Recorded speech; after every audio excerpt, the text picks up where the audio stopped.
how do we engage our students when there is so much diversity in our classroom? Students with special needs, students with varying levels of competence and wide-ranging interests. I mean, what strategies can we use to perhaps bring the content closer to where they are so that we can take them to a higher level of engagement? Hi, my name is Edmund Chow. I'm the program leader in MA Arts Pedagogy and Practice here at LaSalle College of the Arts. In today's lecture, I thought maybe I'll share with you a concept called differentiated instruction, which is a pedagogy that is completely student-centered. All right? So it's a philosophy, a methodology in the classroom that allows the students to engage with the material based on their levels of interest, based on their levels and degrees of competence. So it can come from very different kinds of approach, and all of them will enter the content and enter the discourse in any way they want. And that in itself is quite difficult, because if students are going to choose whatever they want, and they may even suggest how they want to be assessed, this is going to be difficult to monitor and evaluate. And it might even suggest that we want to overhaul the curriculum, which we may not have the power to do so. All right? So in this applied arts matrix and a framework that I came up with, I want us to think about the kinds of things that we can do to make it more digestible, and how we can also differentiate certain parts of the classroom so that we can manage it better for ourselves in the classroom. All right, so a teacher engages the arts and design student through an artistic process to produce an artistic product, which could be a performance or could be some other kind of design that they need to come up with. But as we discover, each student is very different, right? They have very different cognitive processes, whether it's neural wiring or whether it's learning styles, or they may have very different attitudes, feelings, and interests around the topic that we have to teach.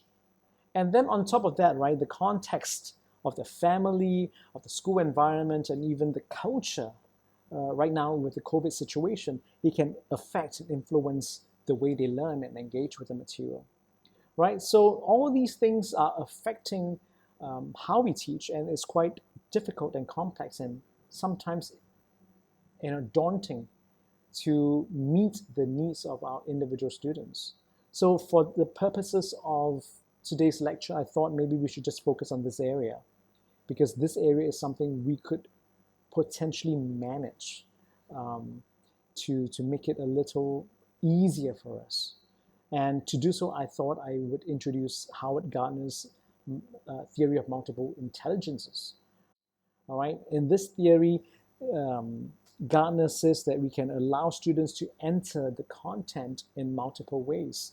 It also allows students to, with different ability levels and learning styles, to gain equal access to demonstrate mastery. So basically, he broke down this multiple intelligences into 8 dimensions, which I will share with you, right? Namely the visual, the spatial, auditory, kinesthetic, linguistic, interpersonal, intrapersonal, and naturalist dimensions. So let me just give you a very brief example of what I did when I was teaching literature in a secondary school years ago, and they had to read this text for O-levels. And in order to ensure my students read the novel, I had to break down the novel and chunk them into different chapters. And then I gave them a piece of homework to say that, you can have engagement with this chapter in different ways, up to based on your own levels of interest, or your skills, or your levels of your degrees of competence. So for example, they could represent the plot in a comic strip for those who are more artistically inclined or more visually oriented. And or they could map out the journey of the characters and look at it from a terrain or geography, looking at the measurements in terms of the distance they need to travel from one point to another point. Or they could even sing a song Maybe there's a theme song for this particular character or this particular scene. Next, for those who are more kinesthetic, more tactile, they could choreograph a fight scene between the characters. Or if they are more intrapersonal, they could pretend to be the character and write a diary, a personal journal of what happened, how you felt when you were undergoing that particular scene and you had that conflict with the other character. And then in response, how could you also write a letter to other characters to express how you felt, right? All these things, as you can see, somehow were quite linguistic because it relies on the written word. So the only issue I had at the time was to implement the naturalist dimension. But if I could make suggestions and turn back the clock, I could perhaps ask them to think of star signs. What kind of star signs represented this character, Aquarius, Capricorn, or Aries, Cancer, and how they really represented those stereotypes. Or if they were even more adventurous, I could ask them to identify the constellations that characterize the movements and tensions in the story. All right, so that could be the naturalist dimension. So I'm going to go through very quickly again these 8 dimensions and recommend strategies that you can use, and you can see how you can adapt it differently. All right, so in the visual spatial dimension, you could invite the students to draft a blueprint for the stage design. You could ask them to design a new interface that meets some of these criteria and requirements that you may lay out for them. Or you could map out, ask them to map out the routes or the flow. It's like a flow diagram, or do a Venn diagram, because to do that in an abstract way, they are able to see the interrelationships of the different variables or the different components that they need to think about, right, in an abstract way. They could create a template visually, like an infographic even. Next, in the logical mathematical dimension, they could calculate the costs, do a cost-benefit analysis, or they could propose a budget for this event, for this performance. It could be fictional, it can be real, it's up to you, right? They could even measure the design or the installation to scale, in order for them to do this artwork. What are the specific calculations that they need to take into consideration? Or if they're very logical, still in the same dimension, they could persuade funders how and why the project is important, right? Write down all these persuasive arguments in a deductive way. Or even perhaps write out the exact recipe and the procedures to teach someone else how to go about doing this, because it's a very logical process. All right, the third dimension is the auditory musical dimension. Again, I talked about that. You could invite them to compose a soundtrack for the scene, or maybe even a jingle for this product. They could even arrange the music using only 3 of these instruments, right? They could play a musical, play a musical instrument in response to this experience that you're going to introduce to them. Or they could sing in a different language, right? Make it a little difficult in terms of levels of difficulty to sing in a different language. So they now need to learn a different language and sing a song or hum a tune to represent something that's going on in this particular episode. Right, in the fourth dimension, the bodily kinesthetic dimension, in the multiple intelligences, they could choreograph the movements for this piece. They could represent the design of the story through dance. That would be interesting. They could also imitate movements and breath patterns of the characters, or to assemble and fix broken pieces. So this is a very tactile, kinesthetic engagement with the material. So even doing something, playing with clay and molding something, right? Maybe making a vase, making a statue, sculpting something using the hands would be a good way of engaging in a bodily kinesthetic way. All right, the next one is naturalist. I'm moving backwards. They could collect ideas or elements from nature, They could walk bare feet in the park, by the beach, photograph patterns, and then reproducing these textures and patterns back into the studio space, right? How can they represent that accurately, or maybe even in an abstract way? And how can we represent the rhythms also from the environment? So just being out in the open space. I had, for example, asked my students to go just around the campus to close their eyes and just listen to the sounds, what is happening in nature, in the cityscape, to represent the layering of sounds, the auditory kind of pattern in nature, and bring it back into the classroom, right? So that could be done as well. From an intrapersonal perspective, they could do a creative process journal. They could write a blog. They could write a reflection journal. They could even do a YouTube channel and talk about an Instagram page and talk about their reflections as a character, if you want. Or they can mark out their emotional journey. So for a person with intrapersonal intelligence, it's important to validate and legitimize their emotions and feelings, because they are very much always looking inwards.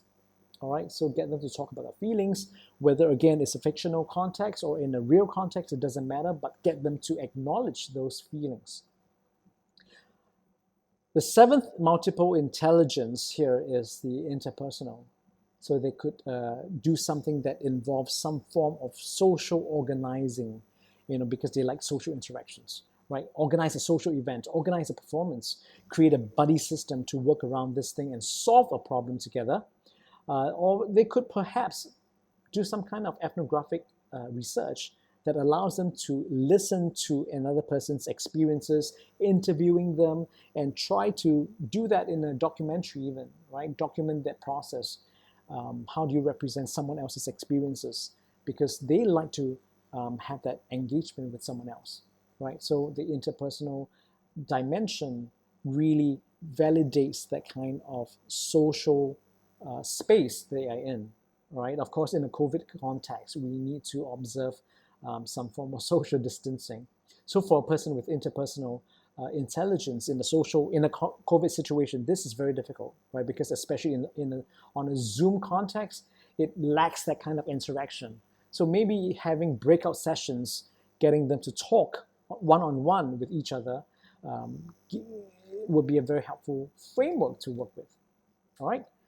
And the linguistic dimension could be writing lyrics for an event, writing a proposal to secure funding for this gig, or to write a few taglines or a story to promote this event, or maybe to pen a sales letter.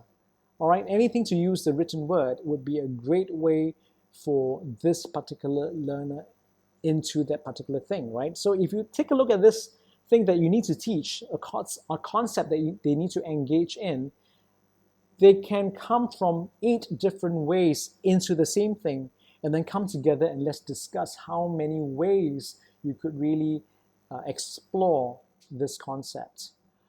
One way to look at this MI theory, multiple intelligences, is to, in order to get in, I had this maxim, is for you to get out of it, right? To get out, to get in. So let me give an example.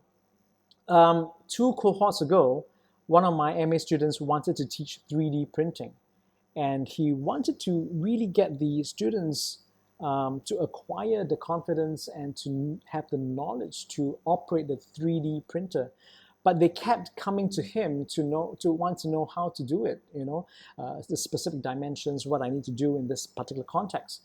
So in his thesis, he decided to look into designing a computer game so that he doesn't have to teach them the skills, but through playing a game, they acquire the knowledge and the skills to operate a 3D printer. But how do you do that? He needs to take them out of the context of a 3D printing context and make it into a game. So for example, right, in the game you need to have levels of difficulties.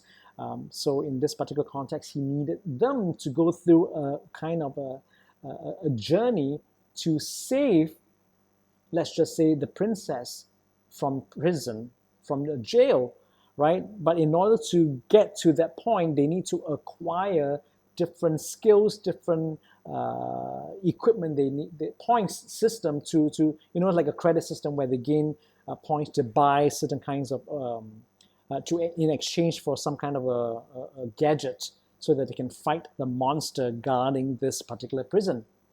And in order for them to implement the specific knowledge to operate a 3D printer, right, he needs to translate it back into, say, I need to break open this jail, and I need to know, I need to create a key to unlock this thing, or to, to hack this particular steel, to break open this particular prison door. So I need to create something with a specific dimension, right? So as a character, I need to now create this tool to break open this thing with specific dimensions that are similar to the real 3D printing context. All right, so then he puts it into the obstacle, and the character now needs to replicate those specific dimensions and recreate a tool to break open the jail. So that's one way for the students to really engage, right? To get out of this real world context into a fictional context, and then come back in to apply it in the real world context. So I hope this has been helpful and useful in some way. Remember, if you are able to get them to enter this classroom, to engage the content in multiple ways, sometimes you need to create a fictional context to get them out before they can get back in. All right, so if you have any questions, feel free to write me an email, and I'll be happy to help you through your lesson delivery. All right, thank you very much for watching. See you. Bye.